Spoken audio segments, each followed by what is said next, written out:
அனைவருக்கும் வணக்கம். வக்ரம் கொண்ட கிரகங்கள் தரும் யோகத்தை பற்றி இந்த பதிவுல பார்க்க போறோம். பொதுவாகவே அப்பாயின்மெண்ட்ல இருக்கிறவங்களுடைய சந்தேகம் வக்ர கிரகங்களை குறித்து அதிகமாக சந்தேகங்கள் கேட்கப்படுகிறது. வக்ரம் கொண்ட கிரகம் உச்சநிலையை பெறும் பொழுது நீசம் பெறுமா, அல்லது நீச கிரகம் வக்ரம் பெற்றால் உச்ச பலனை பெறுமா, இது போன்ற ஒரு பேசிக்கா நிறைய கொஸ்டின் இருக்கு. அதுபோல ஜாதகர்களுக்கு சுபகிரகம் வக்ரம் கொண்டிருக்கார், குரு பகவான் வக்ரத்துல இருக்கிறார், பலன் எப்படி இருக்கும், ஜீவனகாரகரான சனி பகவான் வக்ரம் கொள்றார், பலன் எப்படி இருக்கும்னு பய உணர்வும் அதிகமா இருக்கு. அதனாலதான் நம்ம பொதுவா இந்த வக்ர கிரகங்கள் தரும் யோகங்களை பத்தி பேசிடலாம் அப்படின்றதுக்காக தான் இந்த டாபிக்கை செலக்ட் பண்ணியிருக்கிறோம். ஸோ அந்த வகையில வக்ரம் அப்படின்னா முதல்ல எப்பயில இருந்து சொல்ல ஆரம்பிச்சிருக்கிறோம். ஸோ இப்போ கிட்டத்தட்ட ஒரு 20-25 வருடங்களாக தான் வக்ரத்தை பற்றி பேசுகிறோம். பழங்காலில் எழுதப்பட்ட ஜோதிடங்கள்ல நீங்க எங்கேயுமே வக்ர கிரகங்களை பற்றி பார்க்கவே போறதில்லை.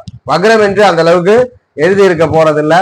ஸோ பொதுவாக கிரகங்களை மட்டும்தான் எழுதியிருப்பாங்க. ஸோ இந்த திருக்கணிதத்தின் அடிப்படையும் பிளானட்டரி பொசிஷன் அடிப்படையிலும் இந்த செயல்பாடை குறித்து முழுவதுமாக எல்லா ஜாதகங்கள்லையுமே விவரிக்கப்படுகிறது. உங்களுடைய கிரகம் ரெக்ரோட்டேஷன்ல வருது, அதாவது வக்ரகதியில வருதுன்றத உறுதிப்படுத்தி எல்லா ஜாதகங்கள்லையுமே சொல்றோம். அட்லீஸ்ட் ஆவரேஜா ஒரு ஜாதகர் இருக்கிறாருன்னா 100% ஜாதகர்ல ஏதேனும் ஒரு கிரகம் வக்ரமா இருக்கும். அது எந்த கிரகம் வக்ரமா இருக்கும்னா இயல்பா ராகு கேதுக்கள் வக்ரம் கொள்ளக்கூடிய கிரகங்கள். வக்ரத்துலதான் எல்லா ஜாதகத்திலும் ராகு கேதுக்கள் இருக்கும். அதுபோல் ஒளி கிரகங்களுக்கு வக்ரம் கிடையாது. சூரியனோ சந்திரனோ வக்ரகதியில் வரப்போறதுல ரிமைனிங் இருக்கக்கூடிய இந்த பஞ்சபூத கிரகங்களான அந்த 5 கிரகங்கள் தான் வக்ரகதியில வரும். அந்த வகையில 160% ஜாதகர்களுக்கு ஏதாவது ஒரு கிரகம் வக்ரமா தான் இருந்தே ஆகும். அப்ப அப்படிப்பட்ட வக்ர கிரகங்கள் பலனை செய்யாதா அப்படின்னு கேட்டா கண்டிப்பா கிடையாது. ஒரு கிரகம் வக்ரம் பெற்று விட்டால் எந்த பயமுமே வேணாம். வக்ர கிரகங்கள் எந்த பலனையுமே ஆதிபத்திய பலனையோ தனது ஆதிபத்திய காரக பலனையோ ஒரு பொழுதுமே தடை பண்ணாது. வக்ர கிரகங்கள் நல்லா புரிஞ்சுக்கணும். ஏன்னா நிறைய பேர் குரு வக்ரம் ஆயிட்டார், சுபகாரியம் எல்லாம் நடக்காதா அப்படின்ற கேள்வி அதிகமா வருது. குருவை மையமாக அதிகமா கேட்கப்படுகிறது. வக்ரத்தினால் ஒரு பொழுதுமே கிரகங்கள் தன் ஆதிபத்திய காரகங்களை செய்யாது என்பது விதியே கிடையாது. அந்த கிரகத்தினுடைய ஸ்தான வலுவை பொறுத்துதான். ஸ்தான வலு பெற்ற கிரகங்கள் எப்பொழுதுமே தனது ஆதிபத்திய காரக வலுவை தன் காரகத்தின் மூலமாக செய்தே தீரும், இது விதி. அப்ப வக்ர கிரகங்கள் ஒரு பொழுதுமே ஆதிபத்தியத்தை தடை பண்றதே கிடையாது. ஆதிபத்தியம் தனது ஸ்தான பலத்தை பொறுத்து முடிவாயிடும். இப்போ ஒரு உதாரணத்துக்கு குரு ஆட்சி பெற்று தனுஷ்ல இருக்கிறார், இல்ல மீனத்துல இருக்கிறார், உச்சம் பெற்று கடகத்துல இருக்கிறார், ஆதிபத்திய பலனை வலுத்து செய்கிறார், அதுல மாற்றமே கிடையாது. அதே வக்ரமா இருந்தா அப்பொழுதும் வலுத்தையே செய்வார், அதுல எந்த மாற்றமும் இல்லை.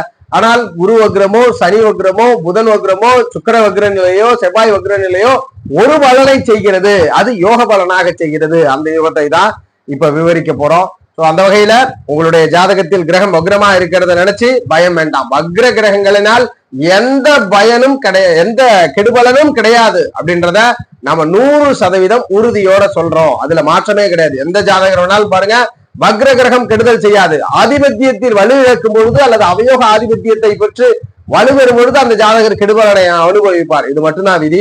அந்த வகையில இன்னொரு விஷயம், வக்ரம்னா எந்த கிரகமுமே பின்னோக்கி போறதே கிடையாது. இப்ப பிரபஞ்சத்துல எங்கெல்லாம் கிரகங்கள் சுழண்டு கொண்டிருக்கிறதோ, என்ன வேகத்தில் சுழல்கிறதோ அது நிக்கிறதே கிடையாது. யாரும் போய் அதை பின்னோக்கி சுழற்றி விடுறதெல்லாம் இல்ல. அதனுடைய வேகம் குறையாது, அதனுடைய நீள்வட்ட பாதைகள் மாறுகிறது. எனவே தன் கண்களால் பார்க்கும் பொழுது காட்சி பிழையாக தெரிகிறது அந்த கிரகங்கள் பின்னோக்கி செல்வது போல. அது போல பலனும் இருக்கிறது. அந்த பலன் எப்படி இருக்குன்னா, முதல்ல குருவில இருந்தே ஆரம்பிச்சிடலாம். குரு வக்ரமா இருக்கிற பலன் எப்படி இருக்கும்? காரகத்தில் ஸ்மார்ட் ஒர்க் இருக்கு. குருன்னா குழந்தை காரகராக இருக்கிறார், சுபகாரகராக இருக்கிறார், இறைவனை குறிக்கக்கூடிய காரகராக இருக்கிறார், தனக்காரகராக இருக்கிறார். இப்ப குரு வக்ரமானவர் ஜாதகத்தெல்லாம் எடுத்து பாத்தீங்கன்னா காரகத்துல அதிகம் கேள்வி கேட்பார். அதிகமாக கேள்வி கேட்கக்கூடியவர்கள் யாரெல்லாம் எந்த கிரகம்லாம் வக்ரமாயிருக்கோ அந்த கிரக காரகத்தை கேள்வி கேட்டுட்டே இருப்பார். குரு வக்ரம்னா இறைவனை பற்றின தேடுதல் வேறு மாதிரியா இருக்கும்.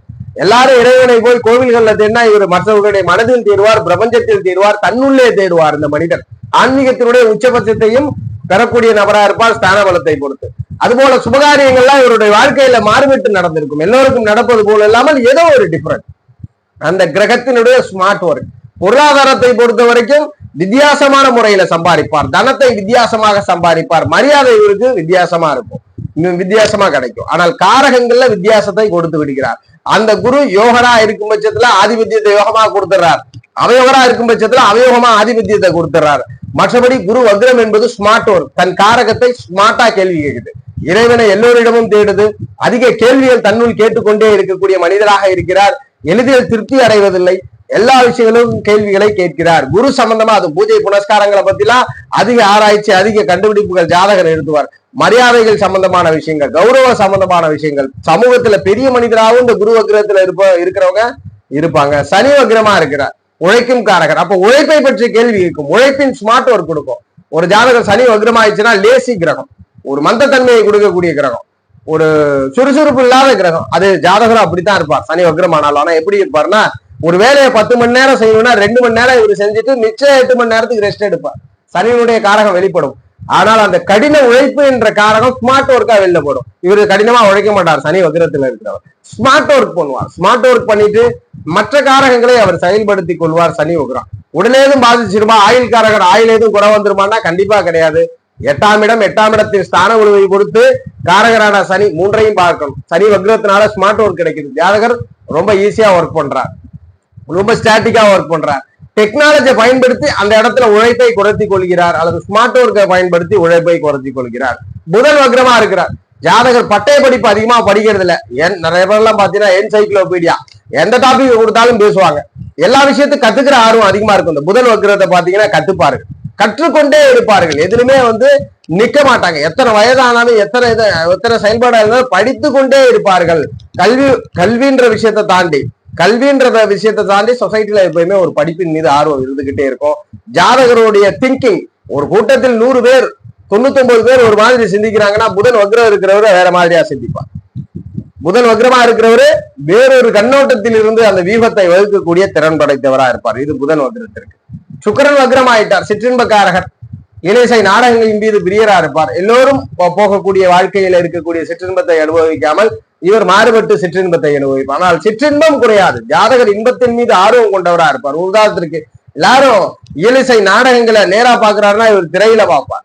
இந்த திரையில எல்லாரும் பாக்குறாங்கன்னா இவர் தனிப்பட்ட முறையில இசையில மயங்கிய நபராக, தனிப்பட்ட முறையில் அவரே வித்வானா மாறிடுவார். சிற்றின்பங்களை தானே தனக்கு தனிப்பட்ட முறையில் எடுத்துக்கொள்ளக்கூடிய நபரா இருப்பார். ஒரு குரூப் செயல்படுறதுல இருந்து மாறுபட்டு தன் காரகத்தை செயல்படுத்துவார். எல்லாரும் ட்ரெஸ்ஸிங் சென்ஸ் எல்லாம் வித்தியாசமா போடுவார். இந்த சுக்கிரன் வக்ரமா இருக்கிறவர் ஆதிபத்திய பலனுக்கு எந்த விதமான தொடர்பும் இல்லைன்றதை உறுதிப்படுத்துறோம். செவ்வாய் வக்ரம் ஆயிட்டார், பூமிக்காரகர், போர்க்காரகர். இவருக்கு கோபம் வராது. கோபம் வந்ததுன்னா அந்த கோபத்தை ஒரு பிராக்ஷன் ஆஃப் செகண்ட்ல முடிச்சுட்டு அதுக்கான விளைவுகளை கொடுத்து விட்டு செல்வார். பூமியினால் ஆதாயம் இவருக்கும் உண்டு, பூமியினால் யோகம் இவருக்கும் உண்டு. வக்ர செவ்வாய் என்ன பண்ணும்னா, என்னென்ன காரகங்கள்லாம் அந்த சண்டை, வம்பு, சண்டை இதெல்லாம் இருக்கும், எல்லாத்தையும் வித்தியாசமா பண்ணும். எப்படி உதாரணத்துக்கு சொல்லணும்னா, வீண் சண்டைக்கு போறதில்லை அப்படின்ற மாதிரி. சண்டை சமைச்சிருக்கலாம் தானா போய் முன்கோபமா போறதில்லை. தனக்குன்னு ஒரு ஸ்டாண்ட், தனக்குன்னு ஒரு நிலை வரும்பொழுது அதை செயல்படுகிறது. இன்னும் ஸ்மூத்தா சொல்லணும்னா, நம்ம இன்ட்ராக்ஷன் இல்லாம சொல்றதுனால சொல்றோம், ஒரு ஜாதகத்தில் வக்ரம் கொண்ட கிரகங்கள் எப்பொழுதுமே தனது காரகத்தை ஸ்மார்ட் ஒர்க்கா கொடுக்குது. காரகத்தில் கேள்வி கேட்க செய்கிறது, ஜாதகரை காரகத்தில் வித்தகராக மாற்றுகிறது. எனவே வக்ர கிரகங்கள் ஒரு பொழுதுமே தீமை இல்லை, வக்ர கிரகங்கள் யோகம். வக்ர கிரகங்களை பொறுத்து பலன் எப்பொழுதுமே கிடையாது. கிரகத்தின் ஸ்தான பலத்தை பொறுத்துதான் பலன் அப்படின்றத நாம மீண்டும் மீண்டும் உறுதிப்படுத்தி சொல்லிடுறோம். வக்ர கிரகத்தினால எந்த விதமான கெடுபலன்களும் இல்லை. வக்ர கிரகங்களினால் யோகம் மட்டுமே உண்டு. எல்லோருக்கும் செயல்படாமல் மாறுபட்டு அந்த காரகத்தில், கிரக காரகத்தில் ஜாதகர் செயல்படுவார். ஜோதிட ரீதியான தகவல் அல்லது உங்களுடைய சுய ஜாதகம் சார்ந்த சந்தேகங்களுக்கு ஸ்கிரீன்ல தெரிகிற நம்பரை தொடர்பு கொள்ளுங்க. வாழ்க வளமுடன். நன்றி.